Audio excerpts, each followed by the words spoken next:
चाणक्य एक महान राजनीतिज्ञ सलाहकार थे।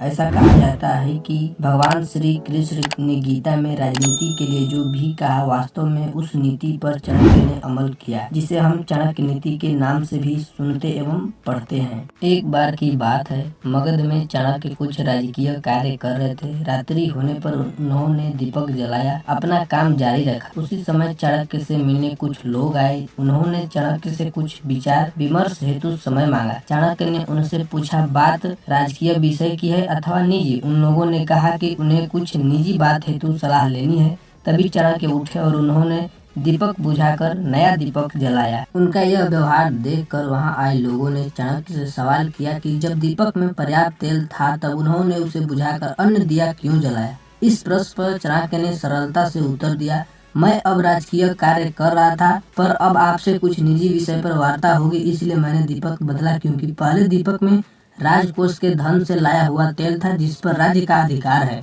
और अब इस दीपक में मेरे द्वारा कमाए हुए धन का तेल है, जो मेरे निजी कार्यों में मेरे द्वारा उपयोग किया जाएगा। यह सुनकर सभी लोगों ने चाणक्य के सामने हाथ जोड़कर उनकी प्रशंसा की और कहा, जहां चाणक्य जैसा ईमानदार राजकीय सेवक है, वहां भ्रष्टाचार का परिंदा भी पर नहीं मार सकता। इस कहानी से हमें यही सीख मिलती है कि आज के समय में राजनीति एक गंदा खेल है। बड़े बड़े नेता चाणक्य की कूटनीति को बड़े चाव से अपनाते हैं, पर चाणक्य के देश के प्रति वफादारी को नजरअंदाज कर देते हैं। जब तक देश के बड़े नेता भ्रष्टाचार का दामन नहीं छोड़ेंगे, तब तक देश भ्रष्टाचार मुक्त नहीं होगा। आज के समय में नेता देश को अपनी राजगीर समझते हैं या फिर जागीर समझते हैं।